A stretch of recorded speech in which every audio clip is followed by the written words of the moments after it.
Welcome to the Digging Deep ATVMX Podcast with your host, hailing from Kaukauna, Wisconsin, riding a CST Tires SSI decals Valvoline back Yamaha YFZ 450R, four-time ATV Motocross National Champion, number 25, Cody Jansen. What's up, everybody? We're back!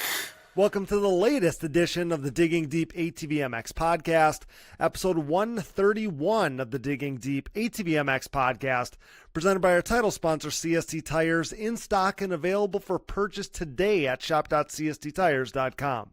I'm your host, Cody Jansen, saying hello to our over 248,000 monthly Digging Deep listeners in all 108 countries in which you are listening, and this is our Adam McGill feature episode. After nearly 2 full decades of professional GNCC competition, to call the Gator a fan favorite would be a massive understatement. McGill has done it all, from humble beginnings to factory rides, from looking up to his heroes to being the one looked up to as a hero. This episode is jam-packed full of shared knowledge straight from an ATV racing legend. To me, this feels like our best episode in some time. So sit back, enjoy this special episode, and with just a little over a week away until the ATV Motocross season opener at Daytona, head over to atvfantasy.com right now to secure your spot in a new season of Digging Deep ATV Fantasy. But now, let's quickly shout out all of our incredible partners. CST Tires, go to shop.csttires.com today. Yamaha, thanks to Blue Crew. Thanks to SSI Decals, Valvoline, DID Racing Chain, Nemura Technologies, Bronco ATV and UTV Components, Launderville Steel Enterprises and Concrete Supply, the financial advice of the Haymauer Financial Group, DP Brakes, Factory 43, Binky's Forever ATC Museum, Impact Solutions, Ultimate Poly Products, UPP Racing, our choice when it comes to case savers, chain sliders, intake manifolds, and more, and Manscaped. Get 20% off and free shipping with code DIGGINGDEEP20 at manscaped.com. Start the new season off right by going to Manscaped and using code DIGGINGDEEP20 for 20% off plus free shipping. Whether it's the Lawnmower 5.0 Ultra, the GOAT of electric razor trimmers, my favorite, the Beard Hedger Pro Kit from Manscaped, or the best nose hair trimmer ever created, the Weed Whacker 2.0, get 20% off and free shipping with code DIGGINGDEEP20 at manscaped.com. So rad that Manscaped is continuing to invest in ATV racing as a longtime partner of Digging Deep, so help us keep them in the fold and involved in ATV racing by using our Digging Deep 20 code so they know you enjoy digging deep and what we're all about. Support all these great companies that support us, and for any products that fall through the cracks, click that Rocky Mountain HVMC banner on our website. With the 2024 season just days away at this point, preparations are in full swing, but we both know there are still things you need. No matter what off-road gear parts you need, Rocky Mountain ATVMC has you covered.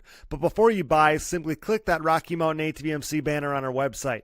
By using our specific link, we get a percentage of what you buy on the back end, enabling you to help us out while purchasing the parts you need anyway. And did you know you can buy OEM parts from Rocky Mountain ATVMC as well? Yep, shipped conveniently right to your door. So click that Rocky Mountain ATVMC banner at diggingdeepatvmx.com to help us out while satisfying all your gear and parts needs. Shout out to all of our donors. If you are interested in donating and hearing your name on the show, you can find the Patreon or Buy Me a Coffee donation links on our website. Major thanks to all who have donated. Now, if you can't donate, but you still want to help us out, you can always leave us a rating or review on iTunes and Spotify. That helps us out a ton as well. A reminder, while it's on your mind, sign up now for Digging Deep ATV Fantasy 2024 at atvfantasy.com. And now it's showtime. The 30-second board is up, it's sideways, and the gate is down. Time to dig deep. Or maybe I should say 10 seconds. Let's go! All right, guys, we're back for another episode of the Digging Deep ATVMX Podcast, and tonight is a special one because tonight's featured guest is an ATV racing legend. He's been a professional for essentially 2 decades at this point. He tasted victory as recently as a year ago and is coming off a strong fourth-place finish at the GNCC season opener last weekend. Brought to you by UPP Racing. Use discount code DIGGINGDEEP15 at uppracing.com to save on your next order of case savers, chain sliders, intake manifolds, and more. I am proud to welcome the rider known as the Gator, Adam McGill, to the Digging Deep ATVMX podcast. Adam, man, welcome to Digging Deep, buddy. Thanks so much for being here. I know I just went on this diatribe before we hit record here about how thankful I am to have you here, but man, I'm really, really, really thankful that you made a little time for us.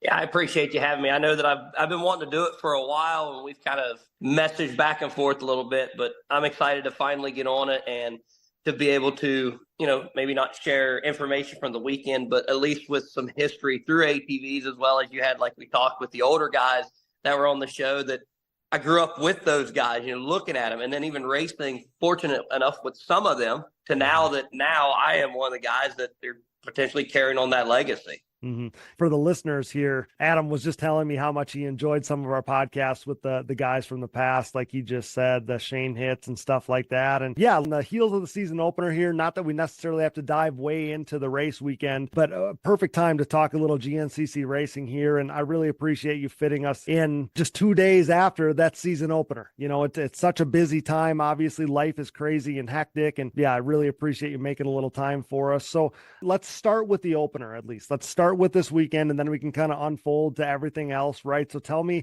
the weekend that was Big Buck, South Carolina. Track looked all time. Honestly, the track looked amazing. The weather looked amazing. I can't imagine a better setting for the opener, and it was a good strong start for you, pal. For sure. We haven't had, I would say, weather like that at round one for a long time, especially because years ago we used to start in Florida, and it was always the first weekend of March, and then they started bumping it up, and we're winding it now to like Valentine's Day week. So it's like, I remember having to fly home or have things shipped to my wife that is now to try to make that holiday happen. And now it's right. Like we're home. So to be able to go to the race and the weather to be perfect, to be in the mid 50s and to have a race that I haven't had in a long time. I mean, when we talked, we was all talking the trailer, there's always hype and there's tension and you just don't know how everybody's going to do or stack up. And yeah, man, they're like, how do you think you're going to do, or how do you want to do? I said, I want a top five. That's it. That's all I wanted, the top five. They're like, really? I was like, yeah. And there was a couple of people that are like, man, I feel a podium out of you. And I'm like, I don't know about that, man. I mean, we're 37 years old. The podium and the wins are fewer than they've ever been, but they're not out of grasp. I mean, no. We got fourth this weekend, and at the opener for me, I haven't had a run like that, God, since 16, 17, 15, something like that. So for me, it was definitely awesome. Crossed the finish line, had a whole bunch of people there that were super excited. I thought, honest to God, I thought we got a podium, and they're like, you got fourth. I'm like, you guys are still that pumped? Well, that's a good problem to have, Adam. If everybody's that pumped and you got fourth, that's a good problem to have. But yeah, I thought it was a good start for you, obviously not knowing what your expectations were, but I thought that was a super good start for you and everybody. It doesn't matter what sport, right? Like it's the same stuff that they say about Supercross or whatever. You get through the opener and then you go from there. I mean, I would imagine you've been doing this for so many years at this point, but there's always that nervous anticipation about the opener. You don't know where everybody's going to stack up, and there's changes and new people on different machines or teams or whatever, right? Like it's just one of those things. You haven't lined up for 4 or 5 months and you re-rack them and you're like not quite in your normal comfort zone yet. And I got to imagine, but like, that's what we live for too. Like that nervous anticipation, man, that's exactly what we live for. Like, that's why you're still doing it at 37. Oh, for sure. I work with a lot of kids throughout the winter, through the summers. And, I always seem to not cater, but like go that direction because I have that connection, right? Yeah. It's like, if you work with them long enough, you have that connection of like, when they hurt, when they're happy, when they're excited, and you can feel that. And I had some of them come up and they're like, man, I'm so nervous. I don't know what I'm going to do. And I'm like, look, you're not nervous. You're excited. You're ready to go. You've put in all this hard work. So it's like, here I am giving these kids pep talks and young adults. And here I am shitting razor blades myself on my end, not sure where I'm going to finish. But I got to look confident like I know what I'm doing. Right. Yeah. Yeah. You got to look like you got your stuff together. Like you're not worried about it too. That's funny. Yeah. And you were in the mix the whole time too. You were in podium position for a while early in the race there, right? And I just Yep. thought to be in the mix, right? Like to be in the mix, it sounds like that's what you wanted and that's what you achieved. So can't imagine you're upset about the opener there. No, definitely not. I mean, to put myself in a good situation like that is always nice because we got 2 hours versus, you know, 20 minutes or 15 minutes or whatever, like the moto guys would have. So there's a lot of things that could come into factor: lappers, track changing, spectators. There's a lot of things that could change. And I, believe it or not, the last couple of years I've fought with arm pump, and I don't know what the deal is with it. I've worked on, dieting, nutrition, training. And it seems like the older I get, the more I'm having a hard time really not getting it. I can shake it, but it's just like, I think it's just the intensity is so high now from where it was before that it's like you go right out the gate and you're just like, you're cranked out of your mind. Mm-hmm. And I think that's what dictated a little bit of my race, but to be still a top 5 guy out of round 1, dude, it's a win for me. I'm ready. I'm ready for the sands of Florida for sure. That's awesome. So tell me about your training. Like you're in West Virginia, right? So Yeah. So what do you do leading up to that opener? Because it's February, like you said, they keep moving that opener up more and more. Like here I am, we're 3 weeks away from Daytona or whatever for the moto guys, and all of a sudden I'm like, last week at this time I'm like, seeing things that it's the GNCC opener coming up this weekend. I'm like, holy shit, it feels so early. Yep. So what do you do to get ready? Like, are you down in Florida or somewhere down there getting ready before that first race? Yeah. So I've been very fortunate enough. I've been coming down here, oh God, since 2007 when I got picked up with the factories. And I've met a lot of good people through my day that live here in Florida. And I've been coming to this house that I'm at now. Okay. Steve and Miranda Johnson have had me now 10 years. And it's essentially a family thing, and they support it. They'll text me at the end of the race, be like, hey, glad you got your head out of your ass and you rode like you knew how.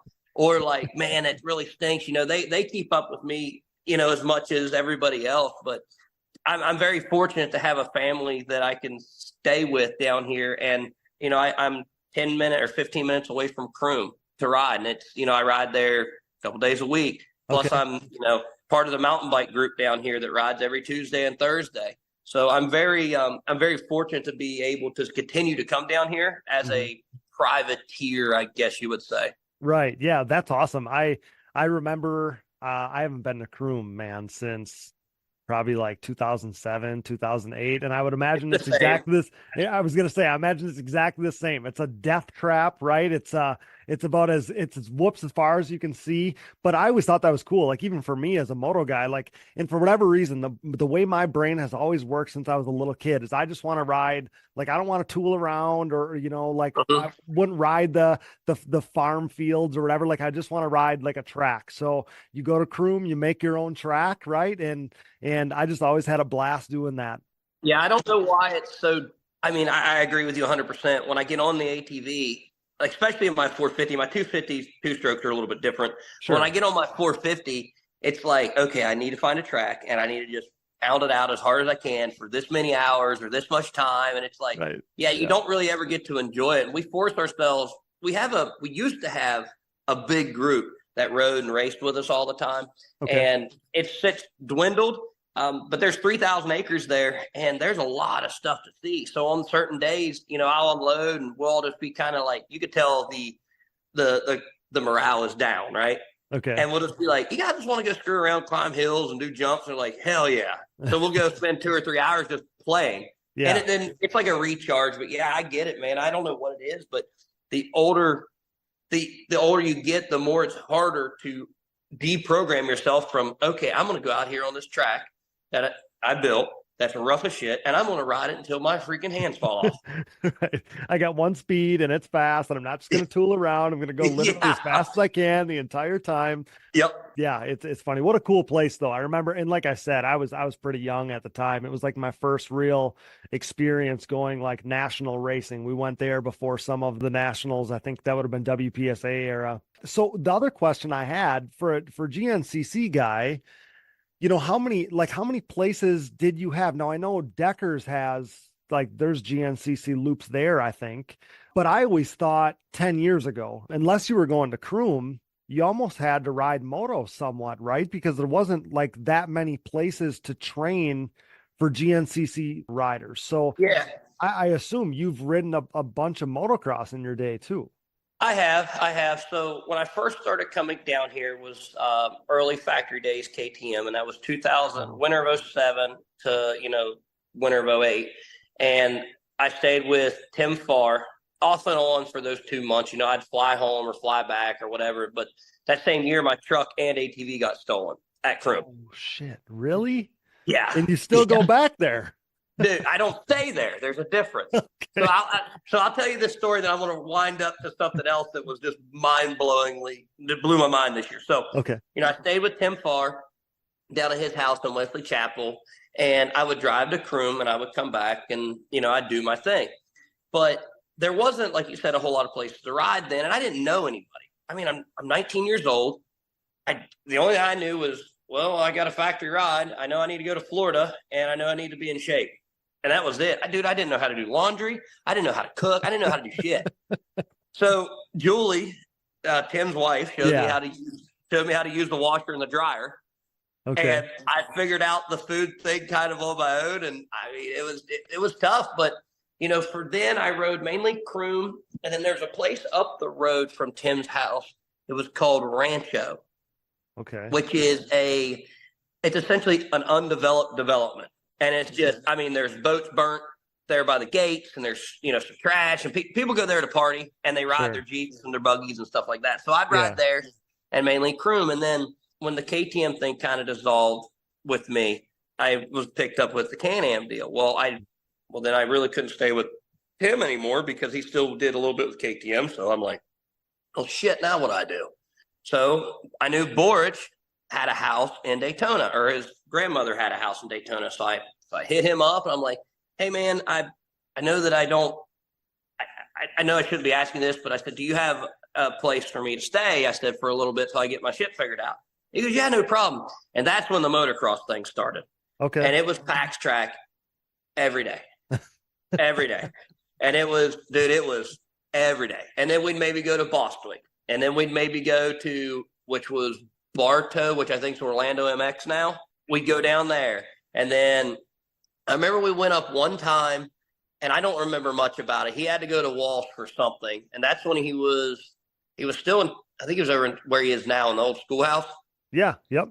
And there was a track over there that we rode. And I remember they just had pine trees. Okay.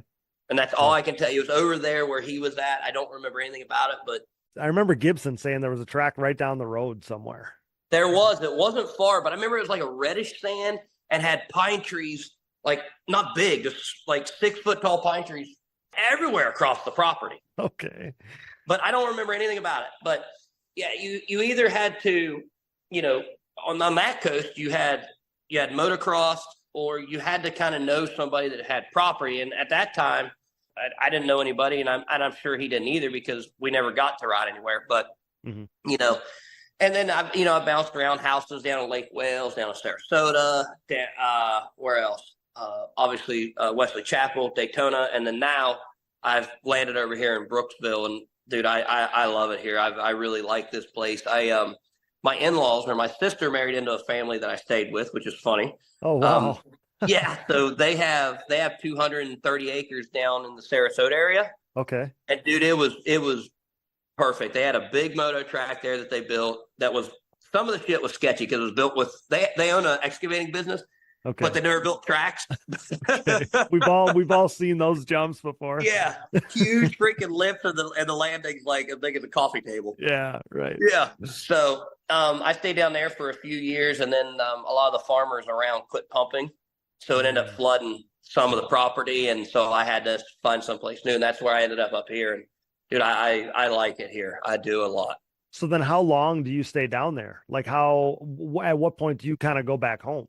So the longest I've ever been down was the one year we left. Oh shit. 2 weeks after Ironman, Borch, when I was staying with him, he's like, hey, when you going to Florida? And I'm like, I don't know when you going. He said, 2 weeks after Ironman. I said, all right, I'll pack my bags. I left, and we left the first week in November, I think. We did Thanksgiving down there. I stayed all the way till Christmas, went home for 4 days, and then came back and stayed till March 20th or some shit. Damn. Dude, Wow. it was fun, but I was young. I wasn't married. I didn't have a house. I didn't have any responsibility. Right. I owned my truck. I had a cell phone, and I had some money in my pocket. I was leaving. Yeah, so you were good. Yeah, now, especially like I feel like as you get older, man, like you couldn't leave home like that, especially, wife and family and all those things. It's like you said, responsibilities. But even so, like it is kind of nice to go home and recharge and that way when you leave, when you go, whether you're staying down there, when you're leaving for a trip, whatever, like it's business. Yeah. I was always gassed by the time we would be racing now. Like I'd be like, I don't care. My mind's not in it. I want to go home. I want to see my wife. I want to see my dogs. I want to sleep in my own bed. I want to sit on my own couch, that kind of thing. But so this year I came down. We always leave Christmas Day. So my in-laws, my wife's parents, bought a house over in Palm Bay area. And we always take like a mini vacation. Mm-hmm. And so me and my wife and my brother-in-law and his wife would go down and stay at their place, and we'd go fishing, go bar hopping, go running around, and have like a mini vacation for 2 weeks. And then my wife would then fly home or drive home, and then I would come over here. Okay. So this year we come down at Christmas, but I really never actually started till first week of January. Yeah. Well, you can't burn yourself out, right? Dude, it gets old. Digger, when I was growing up and talking about, some of the guys that you touched on as soon as we hit the call button here, Digger said to me, it takes 3 weeks. And this is different. Cross country is different. I totally understand. Yeah. But he said it takes you give me 3 weeks of truly training, eating right, whatever. And he's like, I can be ready. And that's always been like in my mind where I'm like, some of these guys, they go down, just like you said, for ATV motocross people, like they might go down at Christmas time or whatever, and shoot, you don't race until, the first week of March, right? A week into March. So like, that's a really long time. And you talked about being burned out by the time the season started. And I wished if I could go back to my pro career, I wish I could, like I would go down a month and a half early, and same thing. I wish I could move it to like having 3 or 4 weeks, 3 weeks or whatever of hard training right to that opener, because by the time the opener came, I was just ready to go home. Like I knew that if I got through that opener, then that meant I could go home for a week or two. And that's not where your mind should be. No, what's wild is to think about where it is now versus where it was. Mm-hmm. And to think you almost have to do this or something to be competitive in the sport. And like, it's funny how you said Doug said 3. My rule's always been 5. Okay. Sure. I need 5 weeks. And when I was younger, I could pound every day, all week long, no break, just muscle through it. Now it's like, well, I raced Saturday. We traveled all day Sunday. I got my dad to the airport this morning. I still feel like shit. I ain't doing nothing. But tomorrow I'll ride and I might feel great. I don't know. It's just really odd. The older I get, the more I have to really stay in tune with my body. Takes a little more time. We've heard a million athletes say that in other sports, and Chad Wienen, right? Like the same thing. He said so many times on our show here. So tell me about, this is another burning question for me when it comes to GNCC is bike prep, or like how you do maintenance. So after one race like that, or even my question a lot of times revolves around practice, because like you obviously have to practice and you're mimicking the races somewhat. So how do you keep your shit together for all of that time? Like obviously you've refined your craft at this point, and I'm sure you got a great program with Rage and all that stuff. Mm-hmm. But I mean, do you struggle to keep bikes together, or do you just have it that figured out that that's not a thing anymore? That's a loaded question, because I ride red and they don't need much work at all. Hey, I was the red guy for a really long time, so I'm still a red guy. Right, I feel like I held on to the ride red thing for about longer than most, at least in the moto side, for sure. Yeah. So for like me, so like when I come down here, I know that I can get X number out of a tranny, X number out of a crank, because I've been doing it so long. Yeah. So, when I come down, we have, a fresh motor. When I say fresh, it doesn't have to be a brand new engine, but it's got to have a new tranny, new crankshaft, new piston, new valves. Yep. And I can get I usually put on average about 40 hours on one when I'm down here. Well, now when I take it home, it's usually smoked, right? It needs a crank, it needs a tranny, it needs this, but I can usually get time on it. The biggest problem we had was the frames. I have since worked with Lone Star, and we have a chromoly chassis that is available. Okay. That you can buy that will last a shit ton longer than an OEM chassis. Of course it will, yeah. But I don't run really anything built down here because it seems to put a lot more stress on stuff. When I come down why here, would you? Why would you? Dude, you just need seat time. Yeah, I'm literally an HRC kit, a stock muffler. Like, that's it, man. Dude, I love it. Yeah, and we do mainly suspension. I do suspension, and I don't do any kind of tire block stuff because you just don't need it down here in the sand. Mainly suspension, and just make sure the motor's fresh, and the chassis obviously is the big thing for me.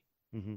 Well, that's cool to hear. And riding up essentially a stocker with a few modifications makes perfect sense. It makes perfect sense as to why you're getting 40 hours out of them then, because otherwise Adam McGill isn't getting 40 hours out of an engine pounding laps down there in Florida. There's no way. I can tell you that oil does mean a lot. Yeah, of course. Good oil, that's the cheapest form of maintenance you can do. But anytime you take the motor that made, I don't know, 40 horsepower, or whatever the number is, and then you go making 10 more or 12 more on top of it. Mm-hmm. And down here, it's so, you're full traction to no traction, to full traction to no traction for hours. Yeah. And it's eventually just going to destroy itself. And I've learned just to don't touch it. If you don't touch it, I seem to get good life out of it. Now, I've had some motors that, we've built before that were pretty hot, and we're talking mid-20s hours before we start having issues. So it's like, that's still I know good if time. I keep, so it's like 20 to 24 hours, I start having this problem if it's built.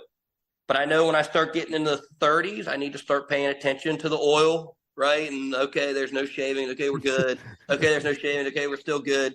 Okay, it jumped out one time. Okay, it's getting hard to start. Now we need to pull it. Yeah, for me, it was always knowing that it had a decent amount of time on it. So now I'm listening to the phantom noises I think I'm hearing. That's how it was for me. Yeah, for sure. And I mean, there's been times I called Dad one time, and this was. I mean, I got back from riding, and I drained the oil out of it, right? And we have, you have two sides. You have the motor and the clutch side, right? So I drained the motor side. And I pulled the oil filter out, and I, wipe it, and I'm like, oh, okay, there's no shavings in there. So I pull the tranny drain. It's draining slow, but it's cool, whatever. And I go to put the bolt back in, and I'm like, oh no, I can't get it in there. And I'm like, and I wiggle around, I can't get it in. So I take an air hose, I go poof, and blow air into it, and then get the bolt back in and tighten it. And I'm like, that'll be all right. So I go inside, and I shower. Right. I go inside and I shower, and a couple hours later, I'm like, that shouldn't be there. Something's not right, right? And so there's been many nights like that. It's like, it'll be fine, right? But that was early on when I just got out the factory thing. And it was like, they're like, ride it. We need you on it, ride it, right? So now with funding it myself, it's like, ooh, it kind of felt weird. I'm going to pull it. Yeah, exactly. I remember too being a younger kid, and you'd put the thing away knowing that thing wasn't right, it was making a little extra noise. And I'm like, it'll probably be fine, when I start it up tomorrow or whatever. And as I get older, I'm anally pulling these things like, hey, if I think it's sketchy at all, I'm pulling that thing. Same. My dad used to give me so much crap about, you used to be able to ride that thing, and it didn't matter if this was right or that was right or blah, blah. And I said, well, I was also in my 20s. I wasn't married. I didn't have a house payment. I didn't have responsibilities at this. I mean, are you gonna make my house payment? No. I said, well, then I really want this thing to be right. Yeah, there you go. That's so funny. Yeah. So it's funny too. Like I know that part of your story, I can just tell by listening to you that is important to you is the connection to the guys that you looked up to years ago. And now here we are. And I think I speculated that I think it's your 19th season as a pro. I think that's correct. You won a Pro-Am title in 2005, right? Correct. For the listeners. So if you went pro in 2006, I don't know if you did or not, but if you went pro in 2006, I think it would be 19 years and counting. Correct. So 2006 was my first full year. I ran the last 3 races in my Pro-Am year in pro, because that year we had 14 rounds instead of 13. Okay. So I had to run X number of races to qualify for the points, and then after that I could run. So it ended up being the last 3. So Got it. yeah, so 2006 was my first full year. So think about how much the sport has changed, the iterations of the sport, the manufacturers that have come and gone. Obviously, on my notes here, I have the KTM era and you riding for Can-Am and all that stuff, all the stuff that's happened since then. I have all those things in my notes here. But to think 19 years, man, like literally the better part of 2 decades, you're 1 year away from 2 decades. And to think about, young Adam McGill, and just like you said, going down there, and this isn't even 2006. This is 2007, 8. Like you said, it's a year or two into your pro career where you're going down there, you're 19 years old. You don't know anything about being an adult human being. You just know how to ride an ATV. And to think about like all those things, and then to think about that you use ATVs and racing that ATV, something you obviously love to do, as a vehicle to travel as much as you have. And, you're living in Florida, you're away from West Virginia winter, all those things, man. Like to think about like what the last 19 years look like for you, that's got to be a surreal thing. I'm sure as a pro, as a contender, as a guy who's always worried about the next weekend and, putting your best foot forward, I'm sure you don't sit back and think, man, what a rad career it's been, because I know you're not done.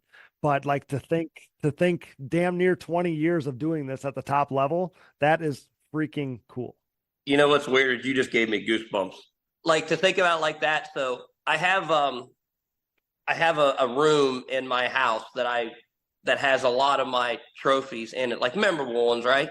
Mm-hmm. And still in my room at my parents' place, my mother will not give me some of them. There's some that are still there, right? So to walk in and to know that like my house was bought on an ATV. Mm-hmm. My wife was met at an ATV race. Okay. We got like everything that's happened in my life has been involved with ATVs, meeting these people, being able to do these podcasts with you, living down here in Florida, meeting the people here, the Johnsons that I live with for 2 months. I mean, it's all because of ATVs. And I never thought that I would do 20 years of it. Right. And years ago, I had a 3-year plan to step out. And it seemed like that plan then got shifted because there were new players coming into the game at that point. And it wasn't the manufacturers at that point. It was companies that promote the sport. And they're like, we want you racing, right? We need you racing. And so, 1 year turned into 2 years, 2 years turned into 4 years, 4 years turned into 6 years. And it's like, okay, well, now I'm 37. Now what? Now what are we looking at? So it's crazy because I still love racing. I still enjoy it more than anything else. I still care about it in my heart. And they're like, well, your results won't really dictate it. It's just how you feel inside. And man, I'm telling you, I still love the sport in all racing genres. I've done desert racing. I've done the endurance racing overseas. I've done a works race. Obviously GNCC. I was invited to do the Legends race at Pine Lake. I've been wanting to go to a moto. It's like I'm wanting to try to hit different genres and criterias of racing before I step out. But man, it seems like the years are just flying by at this point. The older I get. Well, and I think it's really, really cool that, like you've taken on a role being around as long as you have been, that you're a figurehead for the sport. You're a figurehead for ATV racing. You're a figurehead for GNCC. And that's a really cool thing. And I don't think that that's ever something that you wake up one day and say, hey, I'm going to help, be a face for this, or I'm going to help be an ambassador for it. It's just something that comes over time. It comes from, like you just said, people that you work with, companies that support you, wanting to put you up and be the face of their involvement in ATV and GNCC racing. It's the fans and the mafia, right? This mafia that you have, all these people hanging off the fence for you that like they would be devastated if you were gone. And just like you said before, people are stoked for you. It doesn't matter if you got 4th or you got 3rd or you got 1st, they're just as stoked. And that's a really, really rad place to be in your career, where people just love to have you at the races. That's about as cool as it gets, man. Yeah, I never would have thought. So Adam McGill has always been a racer. His whole life he's been a racer. Yeah. But under that umbrella as a racer, I've created a brand. Mm-hmm. There's a brand of McGill, and it's my logo, and it's that, and it's the Mafia, and it's, I mean, Snowshoe, for Christ's sake. It's like all these certain things. As soon as you think of it, you're like, McGill. As soon as you think of it, it's McGill. And I'm not doing anything any different than I would normally. It's just I like having a damn good time doing it. You know, we go to Snowshoe. Yeah. It's the mountain that McGill built. You know, it's the sign that we do. It's the extras that we do with that. It's the shirts. It's the bumpers. It's the, you know, it's all these things that I never, ever, ever would have pictured being that person. We'll get right back to the show, but now a word from our sponsors. And thank you for listening to these ads. Without these great companies, none of this would be possible. Show your support for the people who support us. The official tire choice of Digging Deep, CST tires are the choice of ATV racing's elite on the track, in the woods, and every other terrain. CST tires swept the ATV racing world in 2022 as Joel Hetrick, Bryson Neal, and Bo Barron rode their Pulse MXR and Pulse HT tires to an ATV Pro Motocross title, GNCC XC1 Pro title, and 10th ATV Pro Works Racing title, respectively. Led by champion Joel Hetrick and podium contenders Bryce Ford, Jeffrey Rastrelli, and Nick Janusa, CST's Pulse MXR tire is the most trusted tire in ATV motocross today. Available in soft and standard compounds, the Pulse MXR offers the highest level of traction, most predictable cornering, and superior wear characteristics when compared to the competition. And did I mention they have a contingency program as well? Visit shop.csttires.com to join the CST takeover today, or prepare to be beat by someone who did. The best of the best choose CST. Do you? You know we're Team Blue Crew here at the Digging Deep ATVMX Podcast, as the Yamaha YFZ 450R is the official ATV of Digging Deep. In a move started by 8-time ATVMX Pro Class National Champion Chad Wienen, who with his next championship will become the winningest champion in ATV motocross history, we are living in ATV racing's YFZ 450R era. Alongside Wienen, 7-time GNCC XC1 Pro ATV National Champion Walker Fowler welcomed a pair of new champions to the Yamaha Champions Club, as the podium-proven Yamaha YFZ 450R proved to be the winning choice for Joel Hetrick and Bryson Neal. This unprecedented success for the YFZ 450R, its unrivaled quality and performance, and the clear fact that Yamaha is the leading OEM supporter of ATV racing has resulted in a complete Yamaha takeover within the sport quad market. Evident by the continuation of Yamaha's Blue Crew Racer Support Program, Yamaha riders will once again cash in on payout and prize opportunities in 2023, including a chance to win a brand new YFZ 450R. For more info, head over to YamahaBlueCrew.com. Follow Yamaha Outdoors, as well as the new Blue Crew official channel on social media, and check out Yamaha's full proven off-road lineup at YamahaOutdoors.com today. SSI Decals, your way. SSI Decals sets the standard with the best-looking decals, graphics kits, and vinyl wraps in the industry. Established in 1947, SSI took shape as an offshoot of their parent company by doing a little work for local pro Chad Wienen. Nearly 2 decades later, and fueled by a passion for ATVs, the company has flourished into one of ATV Moto's most recognized brands. From ATV motocross, SSI has expanded into graphics and design work for top racers in GNCC, Works Racing, Pro Motocross and Supercross, Off-Road, and more, headlined by 8-time world champion top fuel drag racer Clay Milligan. Whether your project is big or small, SSI Decals will make your identity stick. Get started today at SSIDecals.com and use code DIGGINGDEEP10 for 10% off at checkout. Things are about to get sick. The Digging Deep ATVMX Podcast is brought to you in part by DID and their wide range of championship-winning chains. From the street to the track and everywhere in between, DID chains are designed to give you the optimal riding experience with great performance and increased chain life. Consistent to the core, pick up your box of reliability today. DID, what drives you? We are proud to be partnered with Namura Technologies. For over 20 years, Namura has pushed the limit of value and reliability in the ATV and side-by-side market. Covering more applications than anyone in the industry, Namura's full line of cast and forged pistons, connecting rods, gasket kits, and industry-leading top-end repair kits and more have led to higher overall engine performance for your machine. Visit your local dealer or online at www.namura.com and follow along on Instagram for giveaways and exciting new products in 2023.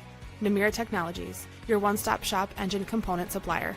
We are pleased to be partnered with Bronco ATV and UTV Components. Bronco has been an industry leader in replacement hard parts and accessories for all makes and models for over 15 years. With a catalog that includes a full line of electrical components, engine internals and cylinders, shock and suspension parts, winches, clutch kits, valves, carb kits, bearing kits, and drive chain parts, Bronco is your hard part source for whatever you need, for whatever you ride. Available exclusively through distributors around the world, visit your local dealer or online at broncoatv.com. For over 150 years, Valvoline has been dedicated to constant improvement and innovation across all disciplines of racing.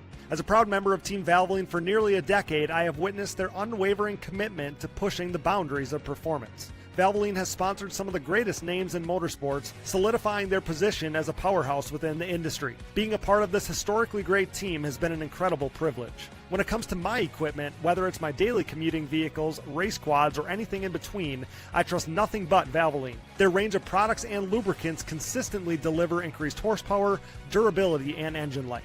I'm excited to announce Valvoline's breakthrough in performance, Valvoline Ultimate Power Sports. With up to 8 times stronger rust protection and 50% better wear protection, this cutting-edge formula ensures your ATV's engine runs smoother and longer for the ultimate ride. Tackle rugged terrains with confidence knowing your ATV's engine is equipped with the best protection available. Ready to experience the next level of performance? Head over to shop.valvolineglobal.com and use code DIGGINGDEEP10 at checkout to unlock an exclusive 10% off on your purchase. Don't miss out on this limited time offer to enhance your ATV's performance with Valvoline's Ultimate Power Sports engine oil. I've told a couple other podcasts, and I'll tell you this, that I've worked really hard on it because my biggest fear in this is that I will be forgotten. I have 20 years. I'm year shy. You say I have 20 years. Mm-hmm. And imagine putting, I'm 37, so putting 2/3 of my life into a sport to then be forgotten the next year you don't race. I mean, that would be, to me, is like the most devastating thing ever. And I don't think I'm ready for it. And I get that. I just don't think that that's going to happen. I think the snowshoe thing is going to stand the test of time. I think that all these fans that you have, I don't know. And I don't know what it looks like after someday you walk away. I'm not sitting here wanting to talk about retiring you. That's by no means where I want this conversation to go. But I think that you're always going to be a part of it in one way or another, I would assume. It's not like you're going to, your brand, just like you said, your brand has so much meaning at these events, at these races, that it's not like you're going to ride off into the sunset like Dustin Wimmer and never be seen again. That's not something you're going to do, No, I don't think I could ever let myself do that. Everybody's like, man, if you retired, what would you do? And I'm like, I would still race. I would just slow it down. I wouldn't be 13 rounds. I'd be 5 rounds or 7 or something like that, I think is what I would do. And like this weekend, the race, literally I pull in, I get to the racetrack at, 9:30 or something on a Thursday. Okay. I get parked. As soon as I get parked, there's people that come up, and guess what they have? They have my favorite beverage of choice. So I have a drink with them, right? And then so you get everything organized, right? And we get set up. So then I run down to some other friends, and guess what?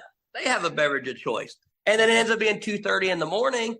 And then after the race, I swear to you, so Friday, I'll tell you, no, Saturday.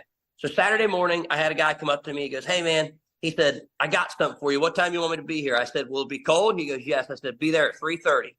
Dude, right on the clock. 2 cups, had it cold. We had a drink right there. And he goes, "Man," he said, "I'll see you at Coker." I said, "Damn right. You going to have it on ice?" He goes, "You betcha." So it's like creating an atmosphere with enjoyment. And I mean, this was funny as shit. I go to Ironman last year, and Ironman is one of our biggest events. Of course it is. Not my favorite, because obviously snowshoe is my favorite, but Ironman, I love the corn-fed hillbillies out there. I love them. Yep. But dude, I pull into the racetrack, we do our thing, right? We leave. And I swear to you, Cody, I have, what was it? I had two half gallons and then 6 fifths that I took home that people brought up to me and said, "Man, we love what you do." Dude, and I love it. I love it. Yeah. But it's all about creating that environment and that connection. And dude, I'm there to race, but I'm also there to enjoy it, just like you guys are. Oh, you're man of the people, man. You're man of the people, and I think that motorsports in general, and I think GNCC has this figured out. It's on another level. but motorsports in general does such a good job of showing love and appreciation for like the core guys, especially late in their career, wear their heart on their sleeve. They show how much passion they have for the sport. They love it. Like, I think that motorsports is one of those things where everybody just wants to hang on to those guys that we've loved for forever. They want to hang on, want to hang on to them as long as we can. And you're kind of part of the old guard. You know, we're talking 20 years here. You're part of that.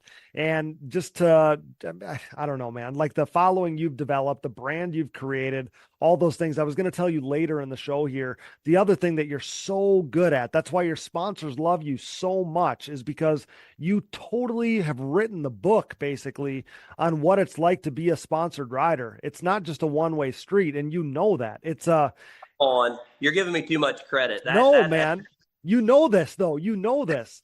You know that you know how to promote your sponsors, and it's not just a one-way street. And most people want a free handout, and you've never done it that way. I've watched you do this for 15 years. And because we've had a lot of, whether it's Parts Unlimited or FMF or CST, over the years, we've had a lot of crossover between you and I. And so many of those companies would tell me that, I don't want to give myself credit here, but a lot of them told me that two of you do it right. And it was you and it was me. Yeah. And I've watched you firsthand do such a great job, set such a great precedence for what it means to be a sponsored rider, to what are you going to do to showcase selling this product for them. And I just think all of that, whether it's your fans, the series, your sponsors, everybody, man, shoot, you've, again, like, that's why you're still doing this, is because you've figured this thing out. Yeah. So we'll go to the motorsports thing. Motorsports is really unique because there is no other sport that you can get down and touch somebody. Like if somebody's a fan of you, they can walk down, they can shake your hand, they can see you walking around. You're not like put up on this pedestal, right? We're gearheads at heart.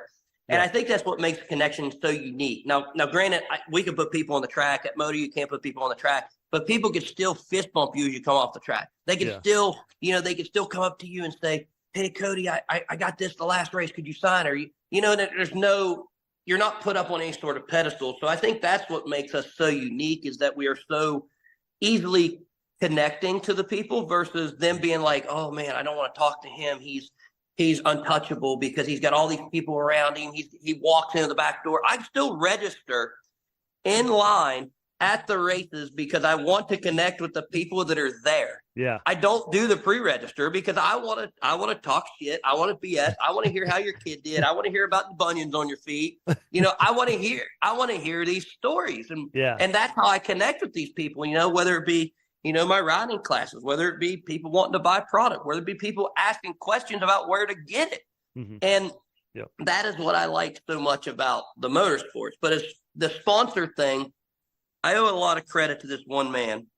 And it was, I forget the year. I think it was the end of 2011 going to 2012, which was the end of the Can-Am days. Okay. And I took my mother to the airport in Pittsburgh. And on the way back, I was coming by Scott Kiger's house at Coastal Drilling. So when I called Scott, and I've known Scott for a long time. We grew up racing dirt cars, and my dad knew him through there. And then, obviously through the side-by-side thing, I met him through the Jack's Excavating guys. And so long story short, I called Scott, and I said, "Hey, Scott, I want to stop by and talk to you about some things." He goes, "All right, what's on your mind?" I said, "It's about racing." And his first response was, "Adam, I get no benefit from sponsoring." I said, look, I'm not looking for that. I need information. He goes, "Stop by." So I stopped by his place. He's in the garage, and we get to talking, and he gives me some really, really valuable information on, I just essentially asked him, like, "Scott, how did you do it?" He goes, "What do you mean?" I said, "How did you do the Coastal thing? How'd you do that? How'd you start it?" Time out for 1 second, because for the listeners that maybe don't know or remember that time period, right? Like that Coastal team, right? He was a big player in GNCC racing, correct? Huge. He was involved with when the side-by-sides first came out. Yep. He was like early on factory days with them, with Polaris. And, now they've got a full-on truck team that runs, in Mexico, and great, great people. I just remember seeing that logo everywhere. Yeah, and it's marketing, and it's like, Mm-hmm. and the information he gave me is something that will value forever, and that's what started I was making really good money with the factories, right? Yep. And then when that went away, I was struggling, man. When I say struggling, I'm sorry because I say I will never forget, but there's a lot of impactful moments in this career for me. I will never forget not having enough money to buy silverware to put the food on that I cooked, and I would eat it out of the pot that I cooked it in. Oh my gosh. Dude. And I mean, granted, I lived with my parents, but when I was on my own, dude, I had money for the quad, for the fuel to get down there, and some other necessities. Yeah. Dude, it was like bare bones, man. And it was tough. It sucked. But, I've since learned on how to value myself, how to figure out the way to talk to people. I mean, it's a lost art now. Mm-hmm. People talking like this, they don't know how to do it. They can't carry on a conversation. No. They want to Snapchat, or they want to, texting is fine, but they want to snap, or they want to like, dude, people that own businesses don't want to snap. No.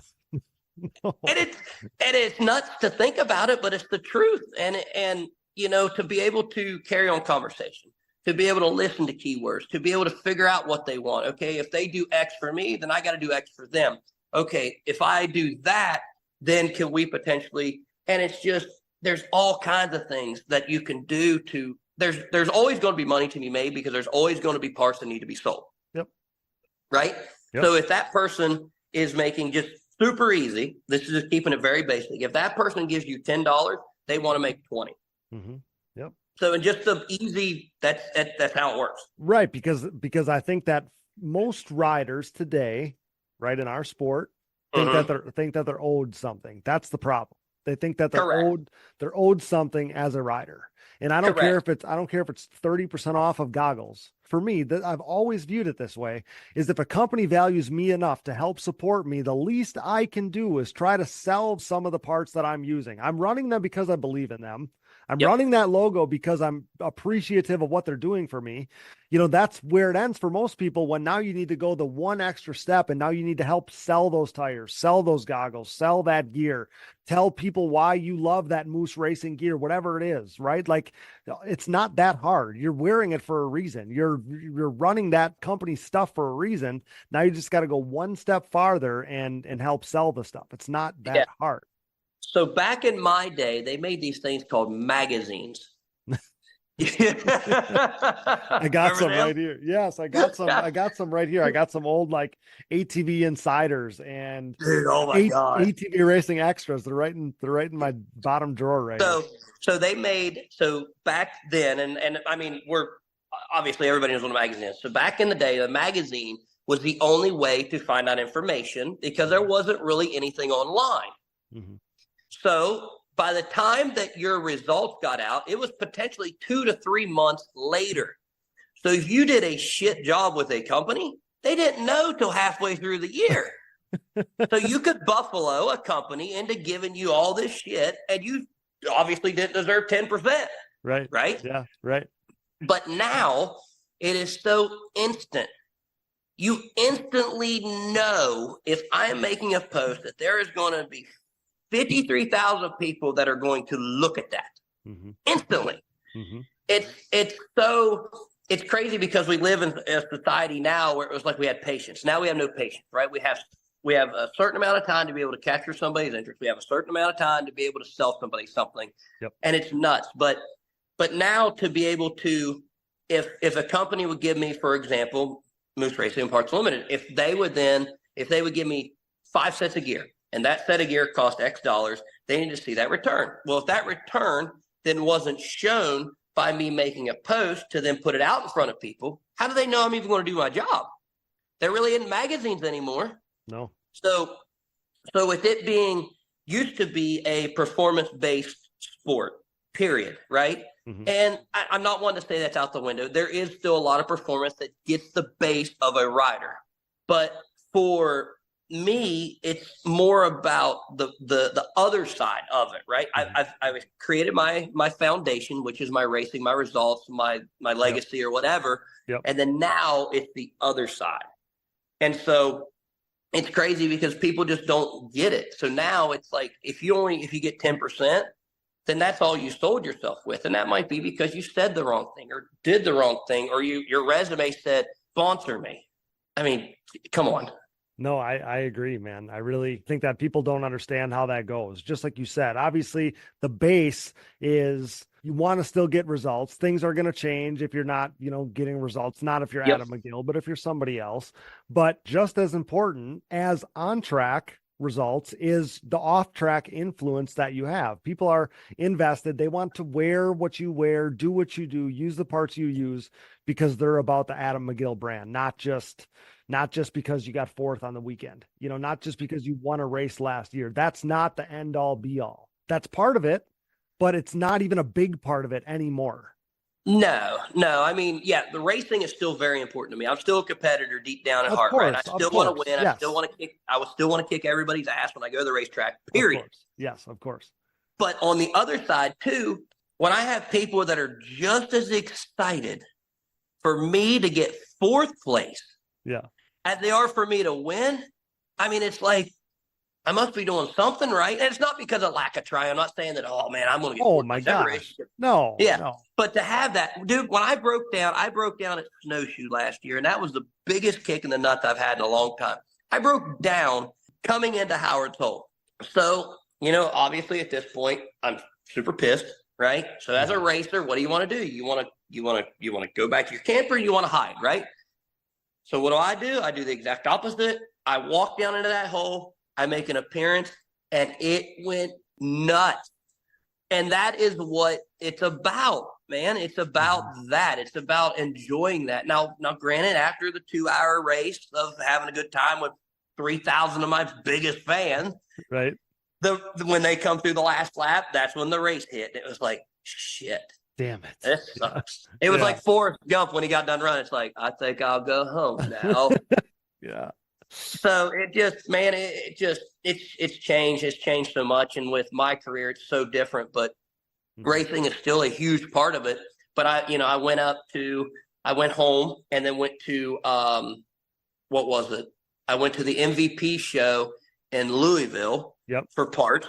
And I've been dabbling with that and enjoying it. I've been talking with Obor about possibly going out to some sand shows, like some UTV takeover stuff. Oh, wow. And just trying to get and be more versatile with my brand and my career.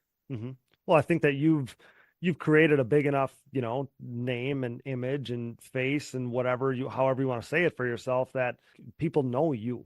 So it doesn't matter if it's one of these events over here, if it's a West Coast thing and desert thing, like whatever, you've built up enough brand recognition for your brand that it doesn't matter. You can do all that stuff and totally hang, I guess is what I'm getting at. Yeah, there's people. So it's funny because I don't even get called Adam anymore. Everybody's like, Gator. Dude, there's people in, like, I got some messages from people in France, people in Germany, and they're all like Gator emojis, man. And it's like a whole wave of stuff. But it's like, if you don't know me, you know that. If you don't know that, you know the logo. If you don't know the logo, then you know I ride red. I mean, there's so many things that I've branded myself with this that, I mean, anybody that's in motorsports has heard. I mean, okay, so I went to the show. Jeff Emming, he's heard it. He's like, yeah, I heard of you. And I'm like, holy shit, Jeff Emming. Yeah. So it's like, that's super cool. When I went to another show out in Madison for parts, Cooper Webb was there. We hung out together. It's like, holy shit. So now Cooper Webb, it's like, it's not as big as what you would think, but it's still super cool to when these guys are like, they know you because of this persona or this face you put on, which is this. And it's really cool. Yeah. I think that it's cool to think that a guy on an ATV is at the same level with those personalities, right? Especially go to these shows like this and same thing. You get credit from a guy like Cooper Webb or a guy like Fro. That's a pretty cool feather in your cap. So that's a rad thing. That's a rad thing. And I don't even know the other day we put on this teaser about, who's going to be on our show this week, GNCC guy. And every single one of them was a Gator emoji. I don't know where that came from. For real? Swear on the Bible. The only swipe ups with a comment were Gators. Literally the only comments. And there was probably 50 of them. So Hell yeah. who knows how that happened, but you're who the people wanted. So I got the right guest right now. I like that. That's awesome. Yeah. So I know I've been asking, I know you're probably going to ask about how that name came up. Yeah. Tell me. So I was sitting in my house, and one of my favorite things to do at home is me and the wife have like a love seat deal, with an armrest in the center. Yeah. And we sit there. I've got my dogs. We've got a fire going, and we're watching TV. And I'm talking with my mom, and she was telling me about, I'm really impressed with what you're doing. I said, what do you mean? She goes, you don't push the issue. You just wait for things to happen, and then you capitalize on those. I'm like, oh, yeah. And, it obviously went more depth. So anyways, as the night went on, and I got talking to one of my friends, and he told me, and we got to talking. I said, you know what? He goes, what? Because I told him that whole thing with what my mom said. Yeah. And he goes, what? I said, I'm a gator.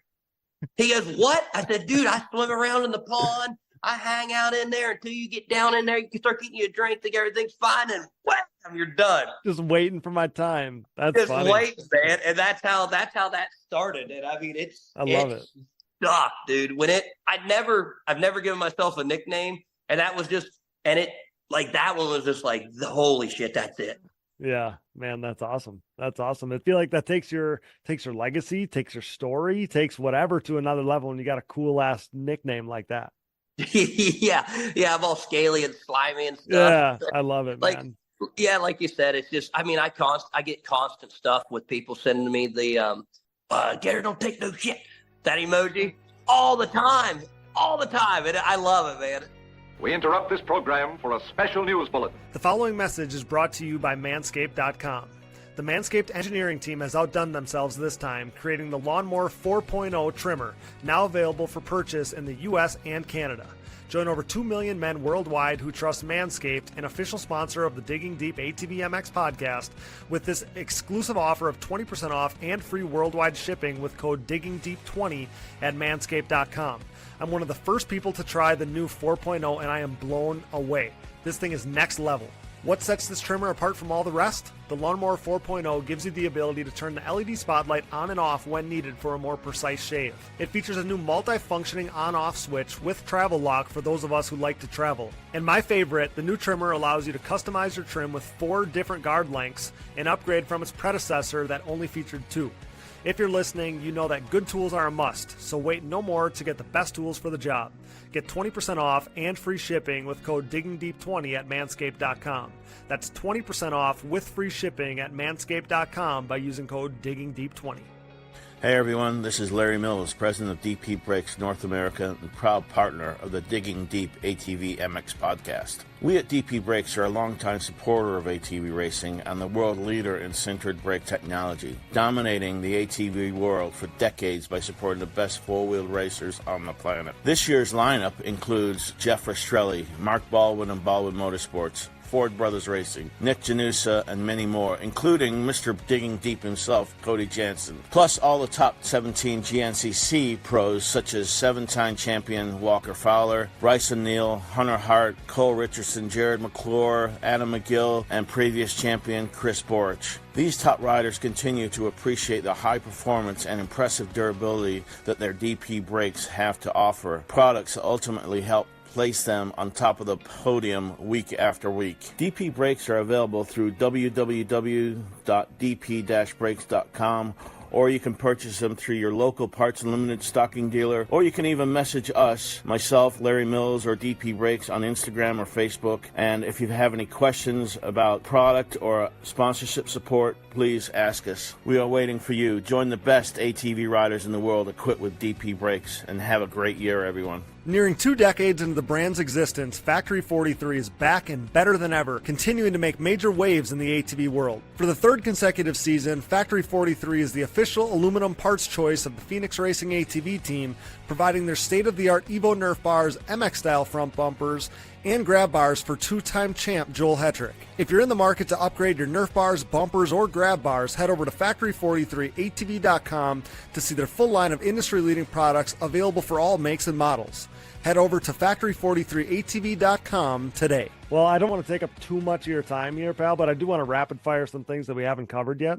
So tell me a little bit about where this whole thing started for you, because we've gotten into a bunch of stuff here, but we haven't gotten into how you first got interested in ATVs and then eventually getting involved in ATV racing. So fill me in on that. So my dad raced in the late 80s. He bought an ATV. He raced three-wheelers, ATCs and stuff like that at Tri-Z, and then got into the ATV stuff. And then so it was my older sister and me, and then he sold all the four-wheeler stuff when he found out, I think, my little sister was coming. Okay. So, and then in 93, we got into dirt cars. We run dirt cars all the way up from 93 till 2000. And it got to the point to where it was just working me and him to death, man. I mean, when time we get to the track till the time we loaded up, it was constant, tires or suspension or gears or what. And I mean, just going all night, all weekend, Friday, Saturday night. And finally he looked at me and he loaded the car up. He goes, son, what you want to race this race car? I said, no, Dad, I don't want to race this race car. He's like, well, God damn it, we got to do something. I said, what do you mean? He goes, we got to do something. He said, if you don't want to race this race car, what do you want to do? I want to race my four-wheeler. He goes, oh, Jesus Christ. So so I wanted to race my four-wheeler, and he goes, all right, well, what do you want to race? I said, I want to race motocross. He goes, I ain't going to do that shit. It's too dangerous. I said, okay. I said, then what is there? He goes, what about XC? I'm like, what's that? And I had no idea. And one of my friends, which is one of my good friends now, he's the one that convinced my dad into taking me to my first race. Oh, wow. And I will always be forever grateful, because that first race we went to, my dad was like, well, son of a bitch, it's kind of fun. And, since then we was making, road sign belly skid plates, no hand guards, like had no idea what we was doing, but we had a hell of a good time doing it. And yeah, so 2002 was my very first race, and I was 16 for 2 years. Yeah. You know what I mean? I do know what you mean. So many stories, especially around that time, right? Oh, it was a whole lot harder to trace the age of a person back then. And, it was. Yeah. So that's pretty funny. So then how long, so if you were 16 in 2002, is that what you just said? And then I was, well, yes. Okay. Yeah. Got it. But you're still racing your first race in 2002, and you're winning a Pro-Am title in 2005. So that's pretty quick graduation there, pal. Yeah. So I run like 4 or 5 local Paul Kuntz that year. And then 2003, I was still 16 and moved up to pro class. My dad's like, if you're going to race, you're going to race with the fast guys. So I went from C class in 5 races to pro class the next year. I think I run run 10 races that year. And then the next year, run pro. And then I turned 16 again. Then what year would that have been? 03, 04. But I run a national in there. I run 5 nationals in the open A class. Okay. And 03, 04, I'm trying to remember. But anyways, I run nationals. Dad signed me up in open A. I ran 5 races that year. I ended up winning an open A class that year and got 16th overall. The next year, he says, all right, he said, we're going to run more of them. He said, we only ran 5 this year or whatever. He said, we're going to run, a little more of them. So, all right. So I had my 400X. I was just going to ask you what you were riding through all this. 400X. So I rode a 400X, and I had work shocks on it, stock A arms. I can't remember what. I had a White Brother. No, I had a Sparks on it then. Okay. I had a White Brothers tunable disc the first years. Okay. And then I think I had a Sparks on it, a stock rear shock. I mean, DWT rear wheels, just like really roadside belly skid still, hold on with U-bolts. Yeah. And so my Pro-Am year, my first year in Pro-Am was 04, and I ran 4th or 5th at Steel Creek that year was my first race. And then the next race, I ended up exploding the transmission. Okay. So we bought a 450. Okay. And that's when the 450 started. And I couldn't start that thing to save my ass. And it was a kickstart. They were the worst back then. Dude, oh my God. Terrible. Yes. So it took me that long. And then the next year we decided to run the full series. And that was from Gilmer, Texas was the start. And that was in February. And then Okay. it went all the way, obviously, to Ironman. And that year I ended up winning the Pro-Am championship. Wow. So I started in A and went to Pro-Am, run 2 years of Pro-Am, went right to pro. Right to pro. That's so either way, even if you were 16 for 3 years, it was still a very quick graduation there. You know, your trajectory was very fast, I guess is what I was getting at. Yeah.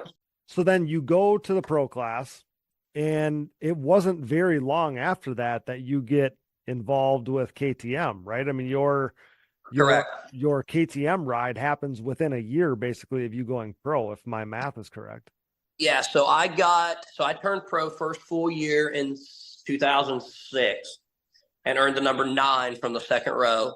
Okay. I ran that whole season, and then the next year I earned 7 and got tied in with like Wayne, Jody, Mark, all them guys. Mm-hmm. And I think that kind of maybe accelerated a little bit with the KTM deal. I'm sure. And I was also doing stuff for the ATV Insider then for David Schloss, I think was his name. Yes, because he's with Blendzall now. Yes, David Schloss. Yep. Yes. Yep. So I was going and being a test rider for the ATV Insider. Okay. And got to rub elbows with all those guys. And I can't remember exactly where did we go. I think we went to Rhode Island and did the test for that thing, I think. And went up there and got to meet some of the engineers, got to meet Tim, all that stuff. And it clicked. And I was very fortunate to run 2 years with them and, got to do a couple KTM dealer like press releases with the new machines. And that was cool because they rented Redbud the 1 year we did it there. And it was just super unique to do stuff. And obviously being a part of the testing and all that. But yeah, 2008 was my first year with KTM.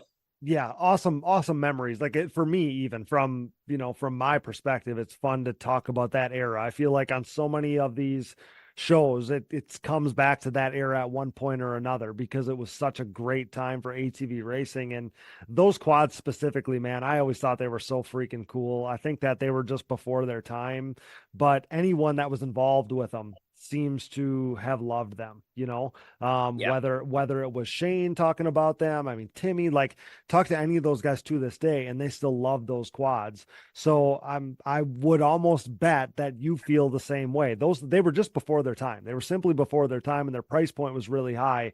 But I think that quad, man, it was a work of art, I thought. Yeah, it was really cool. There were no nuts on the whole chassis.